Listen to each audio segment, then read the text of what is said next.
Well, you say Jamaica, today the boss I call it cause we're ready long time, you know. We're ready long time to ensure that Brother Andrew Holness get him third term and the JLP and the continued progress that is taking place right now in Jamaica. So we're not playing as Brother Andrew Holness call it. You don't know, say, preparation is going in place to ensure that we come out and dip we hink. You know, to use this finger, this wonderful, glorious finger to ensure that the Jamaica Labour Party stays in power and continue the progress of prosperity. Continue the progress of a healthy GDP. Continue the process of a good debt to GDP ratio. Continue the process of a good tax to GDP ratio.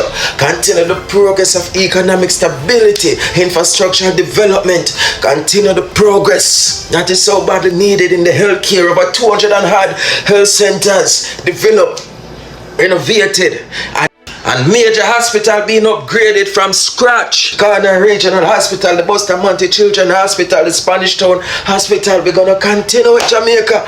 So just rally up, huddle up, garden meeting. I don't know, so we are watching, you know, from abroad. You know, the diaspora is ready, you know, to come out and render with support to the most honorable Dr. Andrew Holness and the JLP, cause your yard have to develop. Cause we yard, regardless, you know, we have somewhere to come back to and we want a country where develop and stable. Period. Rumble.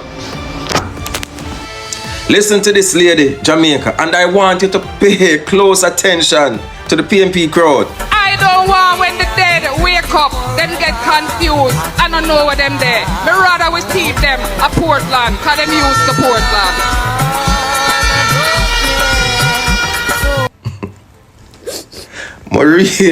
Maureen, you're drinking too much of this dead yard rum. The Kulu, the Jankobaticas, that is the only logical explanation. Do not follow your leader.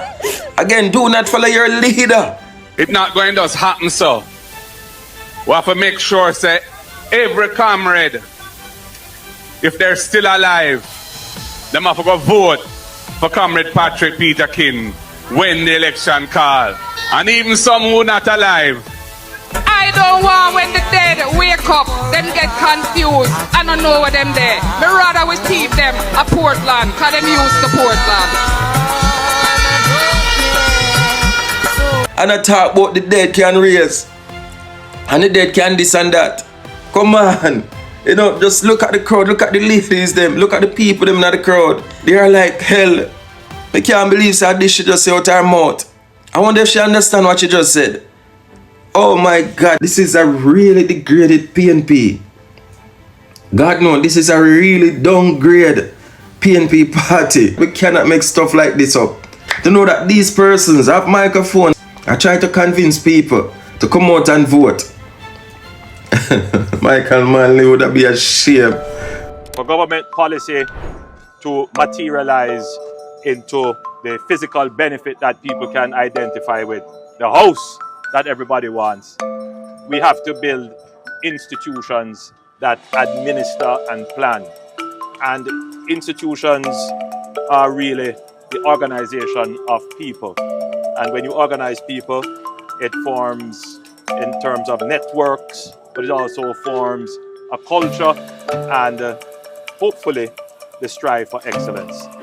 Within the formation of the new social housing unit, we have a technical team. Now this technical team is all resourced by women. And I want to introduce to you Ms. McLaren, who is head of the technical unit in the new social housing program. And I will turn over to you to introduce your team and tell us about this project. Good afternoon, everyone. So I'm joined here today by Ms. Gabrielle Morgan and Ms. Shelby Robinson, a part of the technical team at the new social housing program. And today, as you know, we're here for the groundbreaking ceremony of the Haven, 41 to 43 Hanover Street. Now for this project, when the team came in, and there are more members of the team, when we came in, we saw the conditions and we saw that definitely the need was there for some kind of renewal in this space. And so also looking at the physical context of downtown Kingston, we knew that we couldn't just come and drop in housing and come and just drop in what could fit any other space. We have to look at the space and respond very directly to what's happening in this space, both physically and socially. And as you would have mentioned before, PM, in the speech before, we look at downtown's context and we see that there's a rise in mixed-use development. And historically as well, you can see that the ground floor is usually lined by some kind of retail space or public space, spaces that invite persons in, allow for commerce. And then on the upper levels, you'll have people living. And so we try to reintroduce that concept in this project in a more contemporary way, uniformed way, and also blending in with the context as we see it developing. So that was the guidance for this project. There are 18 units, a mix of studios, 1 bedrooms, 2 bedrooms, and 3 bedrooms. So it's a really, mixed project. But at the end of the day, we do see it becoming a wonderful space for persons to live, really improving the condition and just enhancing quality of life overall. So I'm looking here and immediately I can see the shutter. Right, so that's the shutter door for the shop space. Suggests that this will be the shop space. Right on the sidewalk. And I notice you're going 3 stories up. 3 stories, right? Because in these areas you do have higher densities, and even when you look at development and planning orders, you see that this area is really zoned for higher densities. And so that's why we did go 3 stories for this particular project while still trying to work within the constraints of the size of the site. One of the challenges that I have encountered having worked, thank you my friend, having worked on projects like these, is that the older persons find it very difficult to climb the stairs. Right. So how are you going to ensure that if someone gets a unit and they were, let's say they got a top floor unit, and as they get older, would there be the potential for them to switch units, and how could that work? For starters, typically when we're planning any of the multifamily projects, we look at the beneficiary and we really assess what the project officers have researched for the beneficiaries, and we typically allocate the ground floor units for the older persons.